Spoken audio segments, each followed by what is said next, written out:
It's the year 1919, and the date is January 15th. It's 12:30 p.m., and we're standing in Boston's North End neighborhood, close to Boston Harbor, and near Copp's Hill Burying Ground. This is Boston's Italian neighborhood. It's winter, and last night was cold. But today the air feels warm and the sky is sunny. It's a beautiful day. But this beautiful day will end in disaster. The temperature is climbing quickly. It's already 5 degrees Celsius.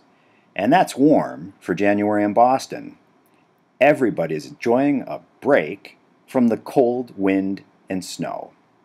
Men are walking on the streets, returning to their offices after eating lunch. There's a mother and child walking to the market. Nearby, we see a group of children playing ball. But in just 10 minutes, at 12:40 p.m., something terrible will happen right here. It'll be one of the worst disasters in Boston's history. And even 100 years later, people will not have forgotten it. Here in the North End, dozens of workers are busily making munitions as fast as they can. They're needed by the Allied soldiers fighting World War I. To make munitions, these men need ethanol. Without it, munitions manufacturing in the North End would quickly come to a standstill.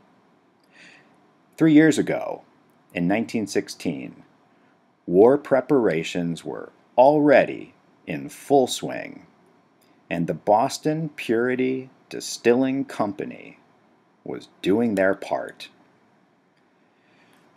It was then, in 1916, that Purity was under pressure to quickly build a massive storage tank in the North End. The tank would hold molasses that the company planned to distill into ethanol. The tank was built, but the workers didn't have time to reinforce the tank's weak spots.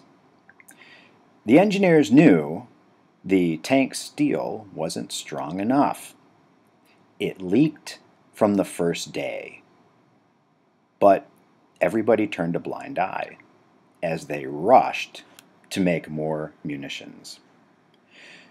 By 1919, the tank had already been filled with molasses and emptied about 30 times, but only 3 times was it filled to capacity. Workers heard the tank's steel groaning each time they filled it with molasses. Did the workers know what the tank's engineers knew? The steel was too thin to handle the pressure of a full tank. Perhaps they did. After receiving complaints, Purity painted the tank brownish red. It wasn't a coincidence that the tank's owner used paint the same color as molasses. The paint helped camouflage the tank's leaks, but it did nothing else. Munitions manufacturing in Boston's North End might have continued for years, but on this winter day, the tank was filled to capacity one last time.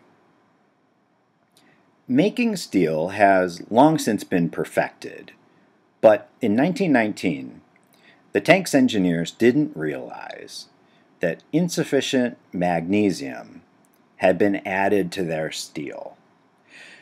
This was the same kind of steel used to build the massive ship, Titanic. Without enough magnesium, steel is brittle, making it more likely to crack. This is a primary reason that Titanic sank. It's likely a small crack on the top of the molasses tank could no longer hold the pressure. At 12:40 p.m., The tank's brittle steel finally gave in. In just seconds, 8.7 million liters of dark, gooey molasses burst from the tank. As it spewed out, the tank disintegrated, and a massive, deadly wave of molasses moved outward towards its victims. The molasses wave killed 21 people. Some were drowned, and others crushed. Another 150 people were injured. Men and women, their feet trapped by the sticky molasses, slipped and fell and were suffocated. The Boston Globe newspaper reported the following day. The stronger men tried to save others, and many of them died for their heroism. The molasses destroyed several buildings, crushed a train car, and damaged part of the elevated subway. Today, if you visit the North End, at the spot where the giant molasses tank once stood, you'll find a memorial to the people that died on that day in 1919 in Boston's Great Molasses Flood.